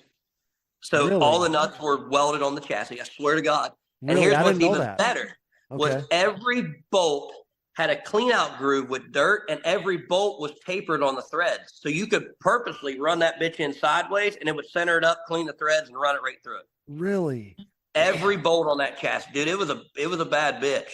Yeah, man. So, I mean, we ran into a little bit of issues with it, but as far as like the chassis it wasn't round. It was like hexagon shaped. Mm-hmm. Yeah. Yep. So it was stronger than anything we've ever had. I mean, it had a no link, which, whatever. Not ideal. But there was some stuff down the pipe that was going to be better, but obviously, the market and all that. But I mean, just the handling of it was really good. It had 4-piston front calipers. It had braided lines from the factory. It had, the 525 made 45 horsepower and 45 foot-pounds of torque right out the box. I mean, it had fat bars on it then. It had dampener mounts already on it. It had anti-vibe on it. It had, good skids on it. It had kick-up foot pegs factory. I mean, it was a really good machine. It had cool features with it. But I think it was like the Cannondale. I think it was before its time. I was literally just going to say it's like the Cannondale. It was before its time. It wasn't right. The Cannondale was 5 years too early or whatever the number is. And the KTM was too early. It was too early by a handful of years. So the other question I have, and you may not know this because you were only with this KTM project for so long, but especially being, a European brand, an Austrian brand, like, actual KTM is. Yeah. Because you don't just roll out. It's no different than today with the dirt bikes and their new machines or whatever, or a new manufacturer. You look at Triumph or Beta or Ducati. They're not rolling out a machine that's some brand new thing that's not been mimicked off of something else, right? Like they obviously, like Triumph obviously has a warehouse or a shop full of every other manufacturer, and they pick the things that they like off of those machines and then try to build their machine into what they like on the other machines. So with the KTM, do you have any idea of where they're like what they were trying to copy? Because like it doesn't look like anything else, so I always wondered what they were copying. I thought some of the technology reminded me of stuff at Ponte-Vu, and that was a race that you did and competed in a number of times and stuff. But I just always wondered if it was like any other quad. But from my perspective, it just seemed like a one-off, which is almost crazier to think that it was as good as it was and it wasn't like anything else. Yeah, the only thing, I mean, I could compare it to, I know that Öhlins and KTM designed all the pivot points on their own. So a lot of that stuff was very proprietary to them. That's why a lot of companies couldn't get the shocks to work right. Okay. Because the ratios and all that stuff was different. Got it. It's not saying that you couldn't, but it was just, obviously. But the only thing I could compare it to that it might have been close to would have been an LTR in the sense of the way the frame was, the spindle geometry. As far as to look at it, that would be the only thing that I would say would be close to. But no, when I talked with them, they really never did anything designed after a certain machine. Okay. So, but to like ride the bike, to feel it, to how it worked, it worked really good. But I mean, it had a whole unique airbox. The way like I told you with the bolts with it, the way they lowered certain things. I mean, they was really conscious about a lot of things they did. Got it. But there was nothing there that I know any of the engineers ever told me like, oh yeah, we tried really hard to make it look like this or try to work like that. When you think of the shape of the frame, now that you say that, when you think of the shape of the frame, like with the plastic off it, it does have a Suzuki vibe.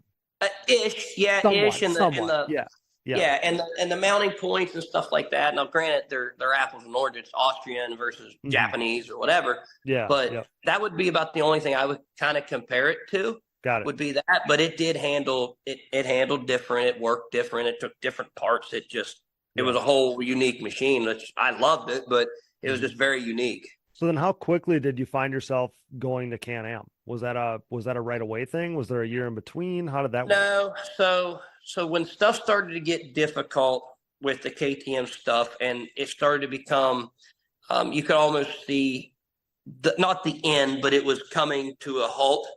And Can-Am was still putting money into the sport. They were still, building machines. They were still, had this stuff coming out, and it was very unsure with the KTM stuff.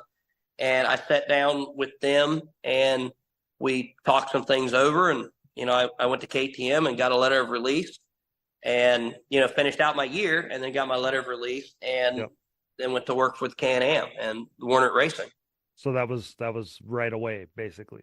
Yeah, it was. Yeah, because it was at that time. It was like, okay, I got a factory deal. Now I need to stay in the factories, right? Of course. Because I think Suzuki was still doing some stuff then. Obviously, Yamaha was doing stuff then. KTM was still trying to do stuff.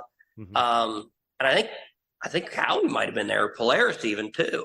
Well, yeah, they were around. Polaris was for sure. We talked with Daryl about it on these last couple episodes. But yeah, so that was my other question is how quickly you went to Can-Am, and then was it Can-Am from the start? Were you looking at Can-Am like that was somewhere you wanted to go? Were they like how did that play out? So the Can-Am thing, it never like I wanted the KTM from the start. When I rode it, I adapted. I liked it a lot. The Can-Am thing was, I seen an opportunity to one, to still stay with the factory deal, and two, to be able to make a machine better, because I took a machine that essentially nobody knew to damn near winning a championship with it. Yeah. Yep. To now I'm going to a program where it's like, it's kind of iffy, but we had a meeting, and I had a meeting with both the brothers of Warner, Mark, and I forget the other one. And they said, Adam, what do you want? What do you want to see? And I said, I want to see this, this, and this. I went through 3 rules. And they said, okay, done. I said, well, all right. I said, I'll work on my letter of release, and we'll see what we can't get done. And it was rough at first because, with the changes, you obviously have some regurgitated old stuff that you got to go through. Yep. And there was a lot of late nights on it, but obviously I had some of the best memories on it. Well, that's a fun memory to think about. I wondered if when you got out of your KTM thing, if you already kind of knew where you were going. But it sounds like maybe you had some of that potentially worked out, and you weren't going to say no. You weren't going to say, I mean, if they're going to do the few things that you were asking for, that made the answer pretty easy for you. And it did, and I'm very thankful for it. And to be 4 years factory, and then to see it go away was obviously devastating. But it was, I think we used to have so much fun. I was young, puka shells, gauges in the ears, like just having a good time, man. And I mean, the mechanics were fun.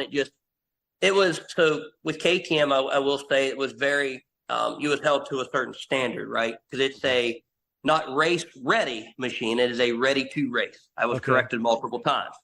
Okay. It's a ready to race machine. Okay. So with them, it was like, they'd be on the start line with me, and my mechanic, he'd be like, just go out there and give it 100%. I'm like, well, what? Okay. He goes, just ride 100%. That's it. So there was like no pressure because there was no stat to hold yourself to. Right. And man, and to be able and to have that, and it was fun. And the mechanics out, Todd Sterner, he held out a sign at Loretta's the one year, and on the pit board it said "Rider Wanted." Because I'd run around like 5th or 6th or something. Next lap, I come through in the lead. He goes, okay, better on the pit board. I was like, what a dick. Oh my gosh. And the one thing I should have asked you too about the KTM era there was if it was cool for you to have Timmy around and have Shane around, because you had already said at the very start of this that guys from that era are guys that you looked up to, and you first wanted to ride motocross too. So I assume that you in your mind had these guys up on a pedestal, and now they're involved with this team that you're involved with. I have to believe that was something that was pretty cool for a young Adam McGill at the time. Oh, 100%. I mean, we definitely butted heads. Tim's from Northern Ohio, and then Shane's obviously from West Virginia. So we're all pretty stubborn in our own sense. And to have the information that they had, whether, the XC or the MX, the information that they had, the knowledge that they could look and see, or the sounds, or, I mean, them guys were super influential. And even if they didn't know what they were doing, they convinced you that they thought they knew what they were doing, so you did it anyway. But them guys were just, it was something else. The first year with them were really good, and the second year was still good. It changed because I think they could see the writing on the wall is maybe why it got different, Yeah, I'm sure. But I'm obviously, like I said, I'm very thankful. But to have them guys under the tent, man, when you're winning and you got like national champions with you, and it's a hell of a good time, man. I have a lot of memories with them guys too that I don't want to talk about, but it's a lot of fun, man. Them guys are just a hell of a good time, and they grew up in the era that I was like, oh my God, 250 Rs, 350 power valves. I'm like, and I'm talking to them about that stuff. They're like, you should be worried about your race. I'm like, that's just not cool. I want to talk about that stuff. Hey, Shane, remember that one time? Yeah. That's I awesome, passed out. Shane will tell you this if you ever talk to him again. I come to Pyramid one time, and Pyramid Valley, which was like his local track, and I show up on a woods bike with moto tires, which is not a good idea. And if you've done it, you'll know exactly what I mean. So we go there, and I'm talking mad shit to this guy, right? I know Shane, but I don't know him super well. Yeah. And I'm talking mad shit to him, dude. I yank a hole shot on him big enough that you could have took him to Gapplebee's. Went around the first corner, did the first couple jumps, was pulling on him, come around the sweeper, hit the double in a slide, and landed in the face of the tabletop sideways. Done. Lights out. Oh my gosh. All that shit talk. All that shit talk. All that shit talk. And they said that nobody has been able to lead him ever there. And they're like, you did it. I'm like, yeah, I did it for like 2 corners, but I did it. I don't remember it. Yeah. No, I don't. That's funny stuff. Success in the ATVMX world is similar to what creates financial success as well. The right people, the right advice, and more importantly, hard work and the benefit of an ongoing relationship as situations change and adversity is experienced. Do you have the right financial advisor to help you reach your goals? Haymower Financial Group can create a personalized, goal-based plan to help your family prepare for whatever life brings. Call me, Scott Haymauer, at Haymauer Financial Group, a private wealth advisory practice of Ameriprise Financial Services, at 920-338-8150. That's 920-338-8150. Offices located in beautiful De Pere, Wisconsin, with registrations and clients nationwide. Headlined by the 4130 Chromoly, Launderville Steel and Concrete Supply is a full-service steel supplier of new and surplus steel, aluminum, and stainless steel products. This racing family-owned full metal service center and concrete product supplier comes with over 30 years of experience serving the entire United States from their central Midwest location. As the number one choice for nationwide shipments and with available next-day delivery in select areas, LSE has you covered near or far. 4130 is not just the chromoly tubing and plate used in the building of chassis for an array of motorsports applications, but it is also the name of the newest addition to the Pro Paddock, with riders Jaden J.J. Launderville and Max Lindquist, introducing the new 4130 Motorsports team. Launderville Steel offers a large selection of material for any project, including their concrete division that can supply everything you need to complete your next business or personal project. For a quote or more info, visit laundervillesteel.com today or give them a call at 715-675-6193. That's 715-675-6193. Here at Digging Deep, we have an obvious passion for ATVs and pridefully enjoy sharing the sport's history. Since 2019, when the podcast was born, we've been working to partner with individuals who share our passion, but one man and his vision had been missing from our partnership group. Until now. When it comes to the sport's history, the hallowed grounds of Binky's Forever ATC Museum has it all. Binky Tapscott's mind-blowing collection of 3- and 4-wheelers has preserved history by spanning all makes and models, from Honda 3-wheelers in chronological order to unique builds that shaped ATV racing as we know it, like Doug Gust's iconic DRZ-powered hybrid thumper and everything in between. There's no denying Binky's passion, a passion that we certainly relate to here at Digging Deep. Binky's goal is to share his amazing collection with fellow enthusiasts by making his prized possessions accessible to the public via scheduled visits. Follow Forever ATC Museum on Facebook and watch foreveratc.com for further updates on possibly getting a chance to see Binky's Forever ATC Museum for yourself. We are proud to welcome Binky's Forever ATC Museum to the Digging Deep family. As the number one podcast in ATV racing, it's only right that we partner with the industry leaders in suspension tuning. Insert Impact Solutions. Impact Solutions is a full-service ATV and side-by-side suspension center specializing in the revalving and service of your motocross and off-road suspension. With over 25 years of elite-level knowledge, experience, and testing with riders of all ages and ability levels, Jay Goebel and the Impact crew strive to exceed clients' expectations for service and setup. Impact Solutions is the official Elka Suspension Service Center of the United States, offering unmatched product knowledge and experience. Whether you're in need of service, parts, warranty, sales, or technical support, Impact Solutions has you covered. Head over to ImpactSolutionsATV.com or give them a call today. With the desire to keep you in the race, Ultimate Poly Products offers the ultimate protection collection of case savers, chain sliders, intake manifolds, and more. Founded on quality in 1998, this family-owned and operated business produces products created by racers for racers. These industry-leading products are proudly made and manufactured in the USA, with their case savers being made of the highest quality American-made polyurethane on the market and designed to completely conform to your engine case to help prevent case damage from a thrown chain, because no one wants to be a spectator on race day. Join top pro riders like Bryson Neal, Walker Fowler, John Glotta Jr., Adam McGill, Cole Richardson, and more by using UPP Racing products. Use discount code DIGGINGDEEP15 at uppracing.com to save on your next order. Ultimate Poly Products, made to last longer so you can ride more. Thanks for listening, and remember to support our partners. Now back to the show. So the other question I had is, if you ever, you got the opportunity to ride out these factory rides for a handful of years there, like you said, 4 years. So do you, having that experience, having been a factory dude, and then running a program like yours is now, which is, a top level, like you said before, a quote unquote privateer program, but as top level as it gets, have you taken things you learned from or the way any of those factory teams operated and brought them to your own program, or does none of that translate? I mean, it's 15 years ago at this point and all that stuff. Does it not really translate? Some of it does. With everybody, I've learned that everybody, everybody wants to belong to something, right? Like whether it be a football team, a baseball team, a racing team, something like that. So you have to have somewhat of a presence, right? Mm-hmm. So your pitting has to be, presentable. You've got to make yourself available. So that was always something that I took from them. And the way they did things, man, was just some of that shit. What they did was just way over the top. So I'm like, no, I don't mess with that. Okay. But like the way they would do things, right? Like these checklists. And the older I get, the more I got to make sure that I have a checklist because I start to forget. Mm-hmm. And it's just like, so the way they would do things, the way they would stock the trailer, the way they would, like that stuff I took from them and I implemented into my program.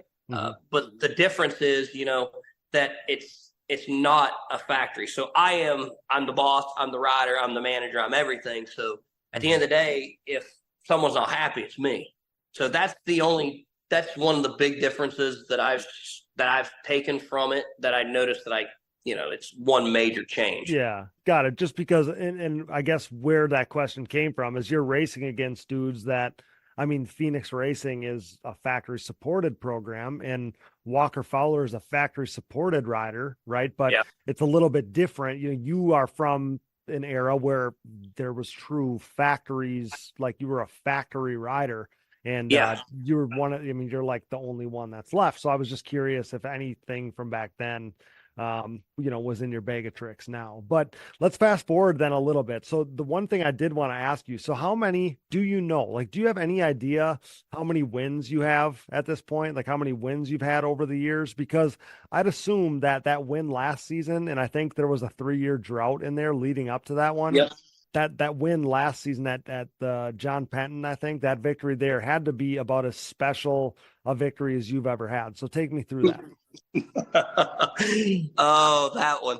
I always get a little emotional when I talk about it because they become very memorable because you don't know when the next one's going to be. And it's Of not, course. I'm running against everybody. I'm running the best of the best. It's not like I'm running against a class or an age or I'm running against the best. So when we left and it's always been, my dad has always been by my side since the start, right? Since we did the race cars, I was there with him, right? Mm-hmm. Since we did the 4-wheeler stuff, I was there. Since we did the factory stuff, he was there. And now that we're on our own, he's still there. And he's only ever missed one race in my career.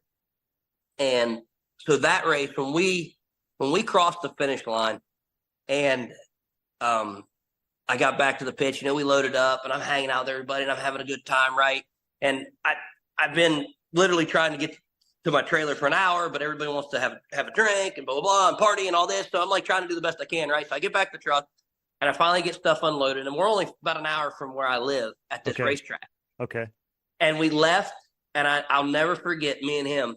We was in the truck and I looked at him and I said, Dad, we fucking did it.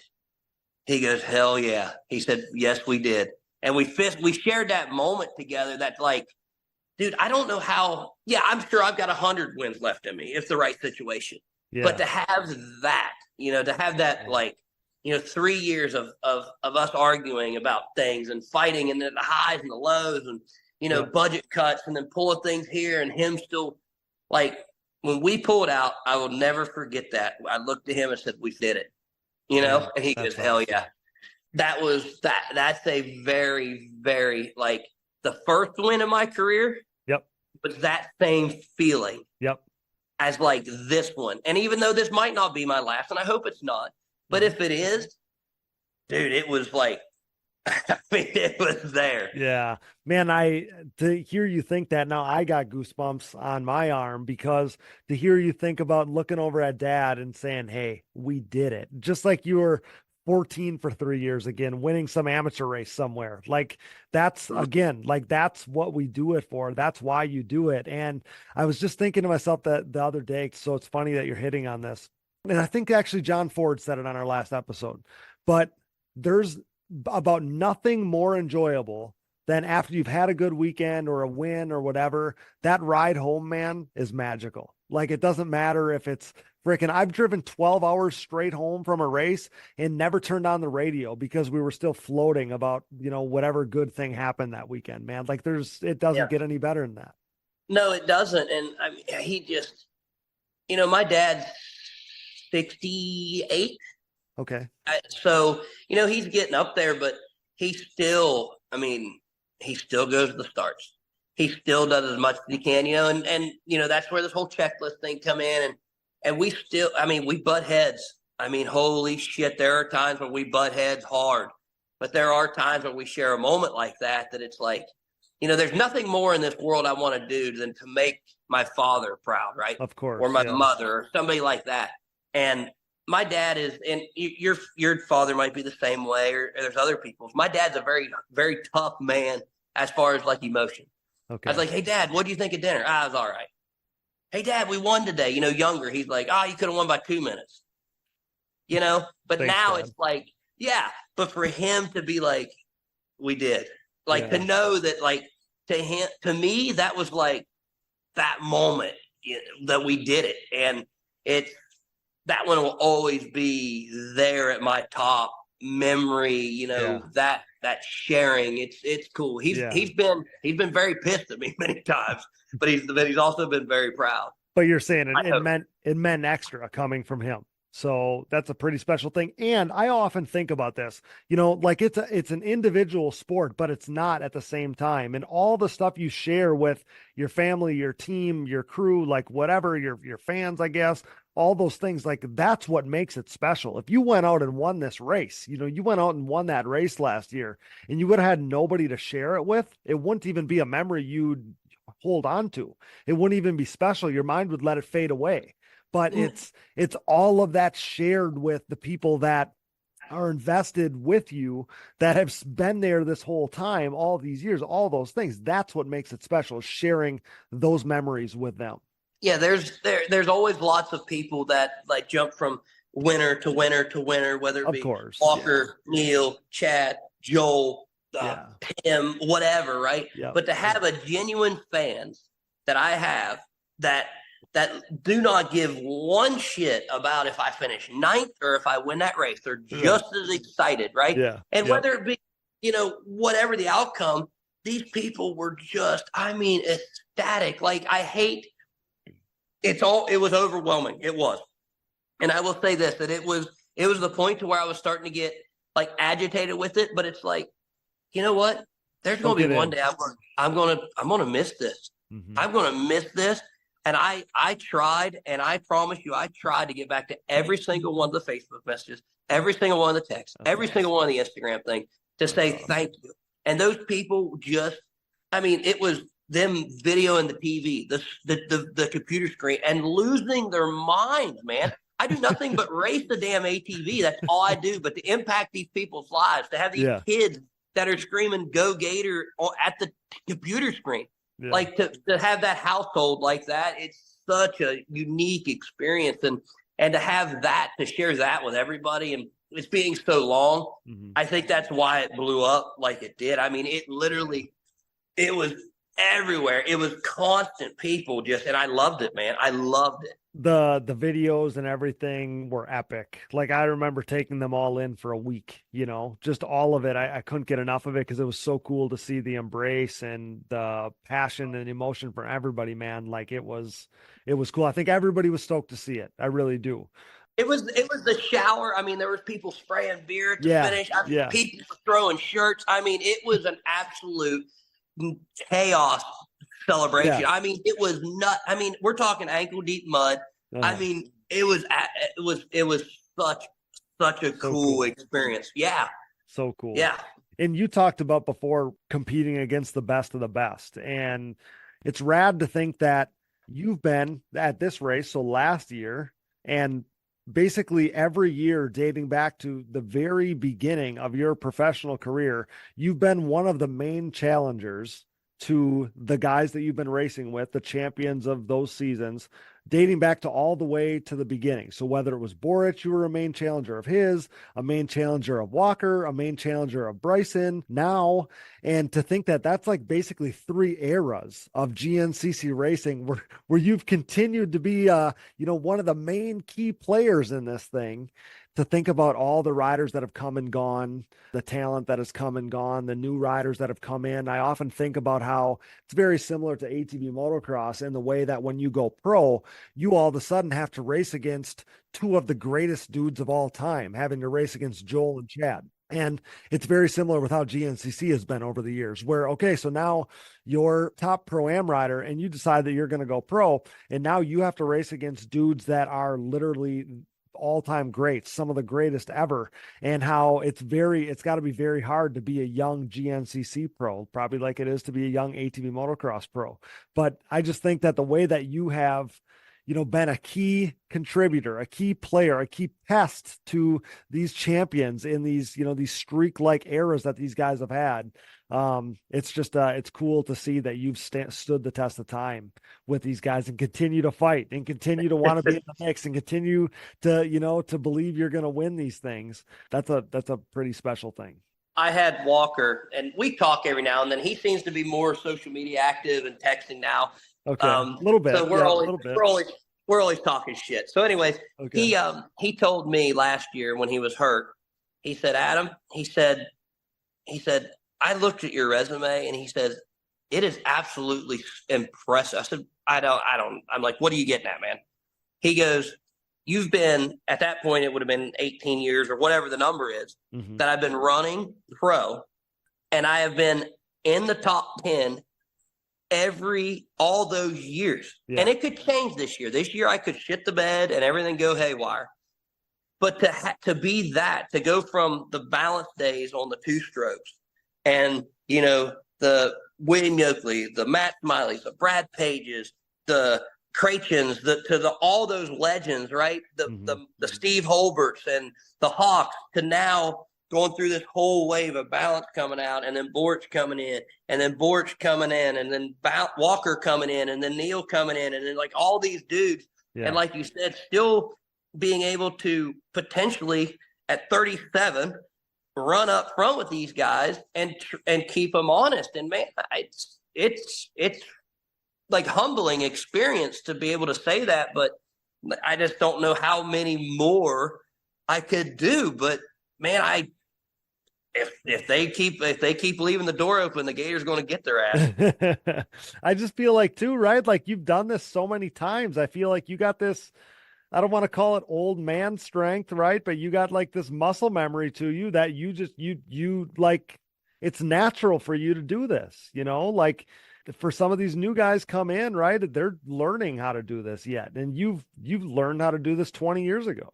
Yeah, and the information, the stuff I've grasped from like all these people and learning things and learning what to do. And the older I get, the more that, I work with HC conditioning and listening to my body and what my body wants and needs and changing things up, and then being diagnosed 2 years ago with Lyme's disease. Oh, wow. That was another hurdle. So it was these constant things that I've had to adjust to. And I think that's what kept me competitive is listening and watching and learning. And like you said, it's almost a muscle memory. Yeah, man, that's nuts to think about. So kind of finishing up here. So we look ahead to 2024, we got 1 round down, got rest of the season to go here. So what's your outlook for the season? Obviously we know that you were going to want to stay in the mix. You like where you're at. You feel good about how the first round went. Give our listeners, kind of an outlook for what's ahead. Well, there's a lot of things on the agenda, on the plate. I got a full season of racing. I got some shows I'm going to. I've got some events I've got planned. Yep. But as far as the racing side of it, man, if things go like they're going and I can stay healthy, I have a feeling that we're going to burn the top off of that mountain. Dude, I am ready, man. I've already had people asking me, they're like, you go take that mountain? I'm like, dude, hell yeah, brother, we're gonna take it.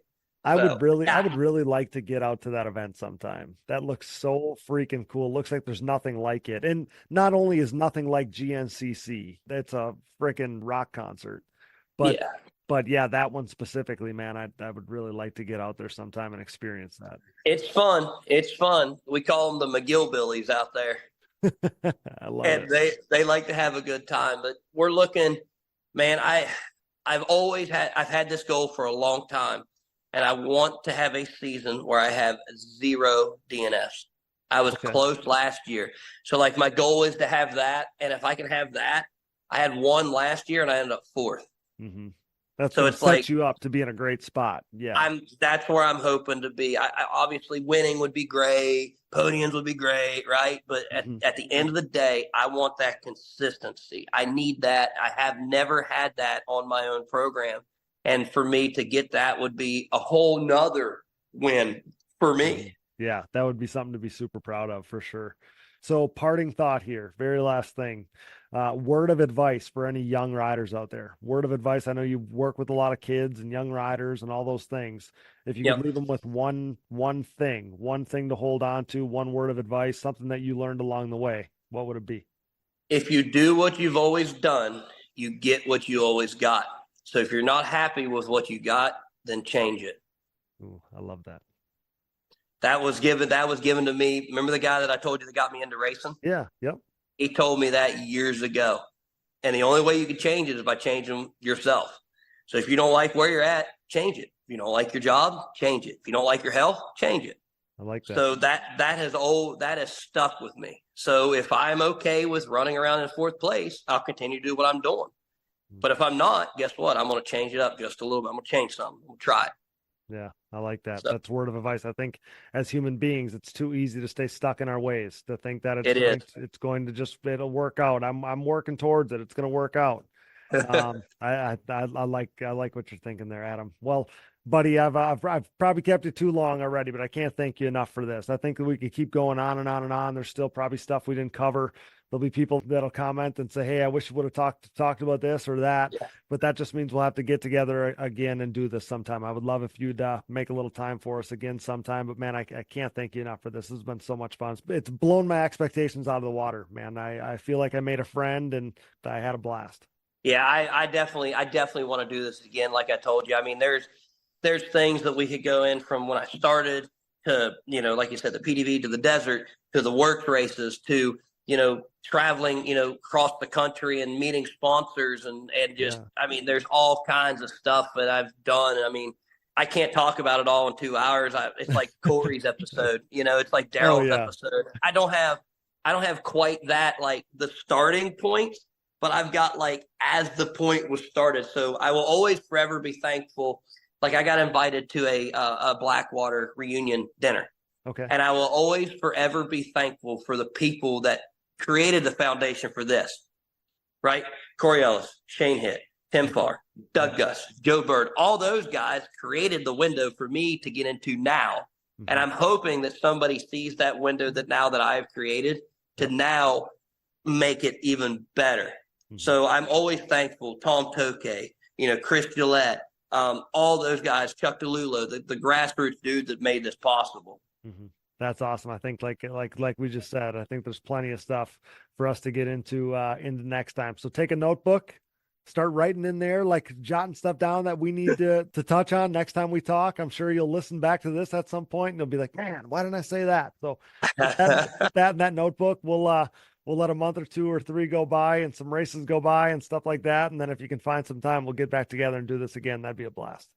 For sure. Hopefully I didn't say anything too obnoxious or rude. Heck no, so, man. but I would definitely love to be hooked back up with you and talk again. Maybe right before break or during break, we can do something. That would be sweet. And I'm hoping I can get to one of these GNCC races, pal. I would really like to do that. But in the meantime, we're wishing you all the best the rest of the way. And until we talk next time, best of luck. And hopefully you can keep that non-DNF streak going and all those things. And we're looking forward to you being on the podium and hopefully on the top of that podium soon, pal. For sure. Sounds good. I thank you for having me on, and you might catch me at a moto or two. You just never know. Ooh, I like that. Awesome, man. Thanks so much. We'll talk soon. Okay, pal? Yeah. See you, Cody. You're the man. That's Adam McGill signing off on the Digging Deep ATVMX podcast, brought to you by UPP Racing. Use discount code DiggingDeep15 at uppracing.com. Thanks so much, pal. Have a good night. Man, what a killer episode and what an awesome dude. Adam McGill is always welcome here at Digging Deep. Thanks to tonight's featured guest, Adam McGill. Thanks to producer Dallas Jansen, my brother, for all his hard work. Thanks to Brooke and AMA official Harv Whipple. Thanks to all of our donors. You know who you are. We appreciate you so much. Thanks to all of our partners. CST Tires. Go to shop.csttires.com today. Yamaha, thanks to Blue Crew. Thanks to SSI Decals, Valvoline, DID Racing Chain, Nemura Technologies, Bronco ATV and UTV Components, Lauderdale Steel Enterprises and Concrete Supply, the financial advice of the Haymauer Financial Group, DP Brakes, Factory 43, Binky's Forever ATC Museum, Impact Solutions, Ultimate Poly Products, UPP Racing. Use discount code DiggingDeep15 at uppracing.com. And Manscaped. Get 20% off and free shipping with code DiggingDeep20 at manscaped.com. Support the brands that support our show, and don't forget to use those codes to save. Find it all on our website, and be sure to click that Rocky Mountain ATVMC banner for all your gear and parts needs and to help us out. And most of all, thanks to you guys for listening. Shop.diggingdeepatvmx.com is your go-to spot for our brand new Digging Deep merch to kick off the new season. We're stoked on that. And ATVFantasy.com is your go-to to sign up now for a new season of Digging Deep ATVMX Fantasy. You're not going to want to wait any longer. If you're looking for another easy way to help support us, visit our website and click the Patreon or Buy Me a Coffee buttons. This allows you to set up a one-time or monthly contribution to support our efforts. Follow the show on social media, Digging Deep ATVMX Podcast, and myself, Cody Jansen, for additional content coverage and more fun stuff, as we are just days away now from kicking off a brand new season of ATV Motocross. You can find us on Apple Podcasts, Google Podcasts, Amazon Podcasts, Spotify, Stitcher, and more. Wherever you find podcasts, you'll find the Digging Deep ATVMX Podcast. All episodes, additional podcast providers, sponsor links, and discount codes, show merchandise, fantasy info, and more can all be found on our website, diggingdeepatvmx.com, so check that out today. Be a friend, tell a friend, please download, subscribe, rate, review, and share. And with that, for Adam McGill, Brooke Jansen, Dallas Jansen, and I'm your host, Cody Jansen, thanks for listening to and making us the most listened to podcast in ATV racing. With more than 248,000 downloads last month in 108 total countries. Until next time, thanks for joining us in Digging Deep with the Stars of ATV Motocross. We'll see you next week for a Daytona ATV Supercross and 2024 ATV Motocross Season Preview Show.